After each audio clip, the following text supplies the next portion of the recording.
Welcome to March 28th, 2026. The Singularity is debating itself. Google researchers argue that frontier reasoning models like DeepSeek R1 don't improve by thinking longer, but instead simulate internal societies of thought, spontaneous cognitive debates that argue, verify, and reconcile to solve complex tasks, evoking Minsky's society of mind as an emergent property of scale. These synthetic minds are being tested against each other in new arenas. A new LLM persuasion benchmark measures whether one model can change another's stated position over multi-turn conversation, finding GPT 5.4 and Claude Opus 4.6 as the most convincing debaters.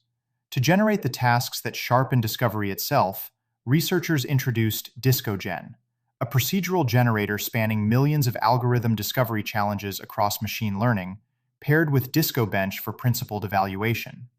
Meanwhile, Meta released SAM 3.1, introducing object multiplexing to dramatically boost video processing efficiency.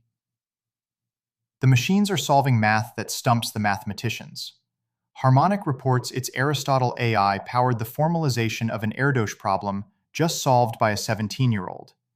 Epoch AI has begun removing problems from its frontier math benchmark, after AI solutions expose the problems themselves as insufficiently notable. When the benchmark breaks before the model does, the curve has gone vertical. Inside the labs, the engineer is becoming the manager. At Anthropic, reportedly, nobody has handwritten code in months. Engineers run multiple agents in parallel and direct them like a product manager overseeing a dev team. And if you're just watching one agent code, you're already behind. Google developed a similar internal tool called Agent Smith that automates coding asynchronously, becoming so popular that access had to be restricted. Claude's popularity is meanwhile forcing Anthropic to throttle users during peak hours.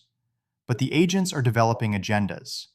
The UK's AI Security Institute identified nearly 700 real-world cases of AI scheming, charting a five-fold rise in deceptive misbehavior between October 2025 and March 2026. The question is no longer whether the agents can do the work, but whether they'll follow the brief. The infrastructure housing these minds is consolidating around strange bedfellows. Google is nearing a deal to finance a multi-billion-dollar, 2,800-acre data center campus in Texas, leased to Anthropic. A co-opetition explained by Google's reported 14% ownership stake in the company. Every efficiency gain in silicon is a margin call somewhere else. Memory chip stocks shed $100 billion after Google announced TurboQuant, an algorithm for radically compressing AI models without degrading performance. Cybersecurity stocks slumped separately on news Anthropic is testing Mythos, a model with advanced cyber capabilities. Legislators are reacting too. Colorado's House passed a bill restricting algorithmic surveillance pricing on products and wages. The quantum clock is ticking faster than predicted. Google opened its Willow Early Access program for its breakthrough quantum processor and moved its quantum-resistant encryption timeline to 2029 from 2035, the latest sign that even the optimists weren't optimistic enough. Meta is launching AI smart glasses aimed at prescription wearers, extending the synthetic sensorium to the majority of humans who need corrective lenses. Robotics is colonizing both hemispheres. In Brooklyn Bridge Park, American children are chasing Unitree G1 humanoids along the waterfront. In China, Unitree humanoids serve as hospital caregivers, while UniXAI demonstrated a home robot cooking and cleaning in Suzhou.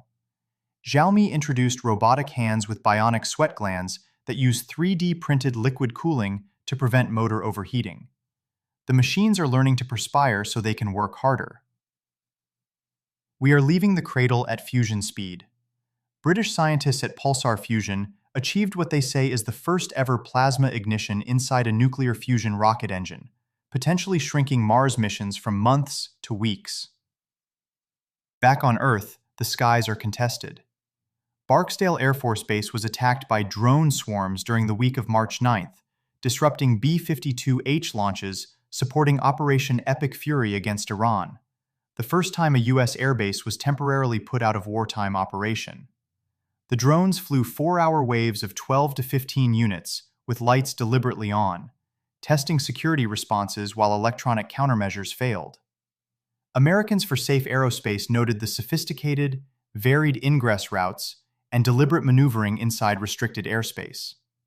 Fortunately, Representative Eric Burleson reports the alleged overclassification of UAPs is starting to unravel as disclosure pressure mounts. The plot is thickening in the skies and in the weights.